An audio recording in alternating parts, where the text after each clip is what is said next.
Oh, I'm eating a healthy salad. Well, when you look at salad calories on menus such as Cheesecake Factory, some of them are as much as 1,500 to 2,000 calories because they got the salad dressing, the crouton, the cheese, the seeds, the nuts, and everything else that goes in there.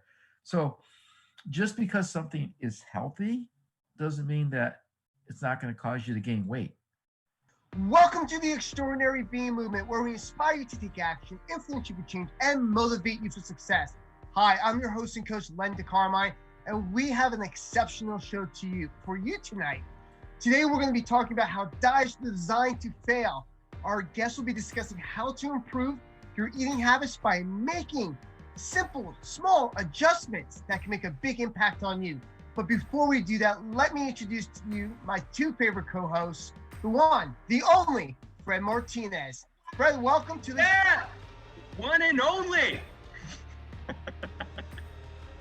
Yeah, it's gonna be a really great show, especially when you're talking about food, because there's a lot of people out there that are foodies and they're not making the right choices with their food decisions.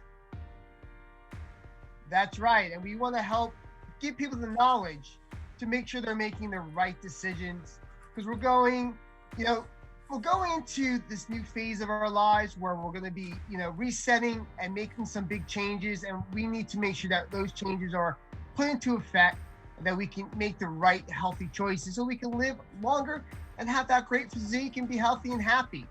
But before we get into any more of that, let me introduce to you Christopher Shiver. Chris, what's going on? I'm feeling left out, Len. Feeling left out. I know. I feel hurt. I almost forgot about you for a second there. The pain, man. The pain. I'm sorry. I'm going to say this though, because our guest that we have today, we've had before. He's been with us since the beginning, and I just want to say that he definitely helped me. He definitely put a fire under my ass, because it wasn't necessarily me that was motivating me to eat healthier. When he started talking about my family and how it was going to affect my family and my kid, and that's when all of a sudden I started taking it very seriously. So today, I can definitely say he's been a huge influence on me, and I cannot wait to hear about what he's got. And I'm probably going to get frustrated about some of the stuff he's going to say. Chris, that's why we're bringing him on the show. Like you said, David has been with us since the beginning. We're appreciative of his support, being part of this movement. So let's not waste any more time. Let's bring the Health Maestro onto the stage here. Let's talk a little bit about David Medansky. He is a retired divorce attorney, international best-selling author, and founder of 21 Days to a Thinner, Healthier Self-Weight Loss Program. People hire David to teach them how to improve their eating habits so they can lose weight, have more energy, feel better, look better, and be healthier without going on a diet, because diets tend to be extreme, temporary, unhealthy, and designed to fail. Bottom line, Medansky's clients get results without needing to buy expensive meals, supplements, or products, and without having to follow an exercise program or count calories. So let's bring this miracle worker on stage. David, welcome to the show. How are you? I'm doing great, Len. Thanks for having me on. I appreciate it. I need to know, how did you come up with the name the Health Maestro? I love it. I was talking to one of my clients, and he liked the information I get from other sources and share with him and everybody else on Facebook and LinkedIn posts. And I was looking for a moniker, and I thought, well, a maestro is a conductor. So I take everybody else's information, filter it, decide what is accurate, what's not, and then put it together. So I'm the Health Maestro because I conduct everything and orchestrate it. I absolutely love it. And you are conducting people to live a healthier lifestyle. So let's talk about your journey. I mean, you went from being a divorce coach to now helping people with weight loss and, learning more about calories, learning more about their bodies. Share a little bit about that journey. Sure. I was a divorce attorney for about 13 years in the Phoenix area, and then I became a world-class expert at playing casino craps, and I've written several books on that. And over the years, like most people, life gets in the way with family obligations and work. And before I knew it, I had ballooned up to 225 pounds. And wow.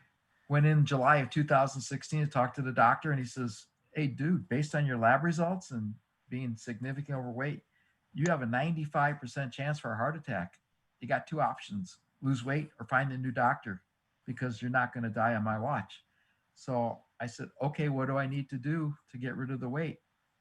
And he put me on HCG, which is a female hormone from pregnant women. And you're on restricted calories of 500 calories per day for 6 weeks. Um, and if you attempted to do the 550 calories a day without the HCG, you'd burn muscle instead of fat. So it's unhealthy. And then I went back and started rereading my books from the 1970s on health and fitness, because I was always into health and fitness. And then I started reading the current books. And what I realized is the books from the 70s were more accurate and had better information, because most of the books today are self-promoting products or their own financial gain. And a lot of it is a lot of misinformation. And depending on who does the research, depends on what they're advocating. So I started looking at things and realized I needed to help people. Being an attorney, I figured out how to research everything. So my first book is called Discover Your Thinner Self. And then the second book is If Not Now, When? Create a healthy lifestyle in 90 days. And what I learned is 71%, now it's 72% of the US adult population is significantly overweight, of which 42% are clinically obese. And there's a correlation to our eating habits. 75% of our population, the US population, is chronically dehydrated. It means we don't drink enough water. It's because people are drinking more soda, diet soda, fruit juices, fruit beverages, and all that stuff, the Cokes, the Pepsis, even if it's diet, causes weight gain. So I want to educate people about what they're putting into their body. I look at food as fuel now for my body, as opposed to comfort or for socialization or just for pleasure. A lot of people enjoy eating, and that's great. Just eat smaller quantities. So that's how I got into it, basically, was, wanting to help other people so they're not at risk like I was. Sure. I love it.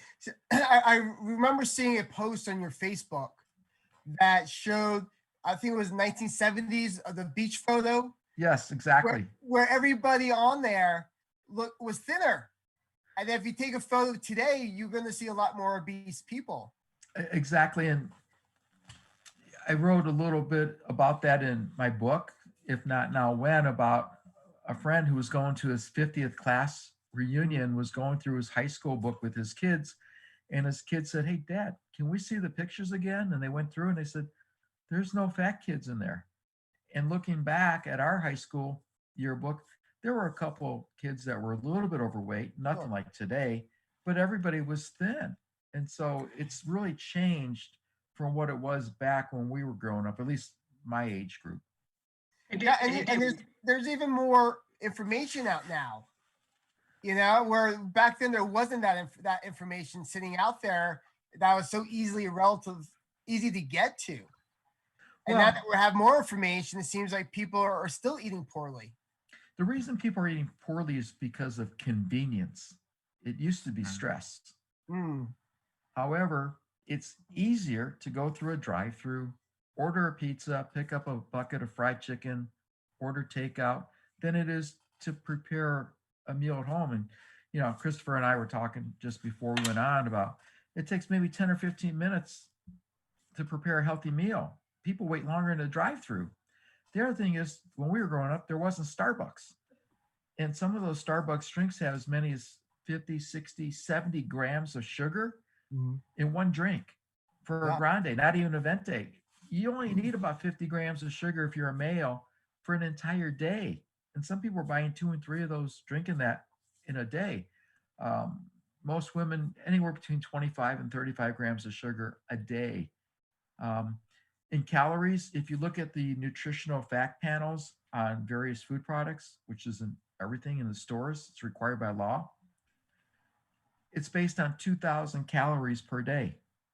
The average American consumes over 3,600 calories per day, nearly twice as much calories as what's on the nutritional fact panel.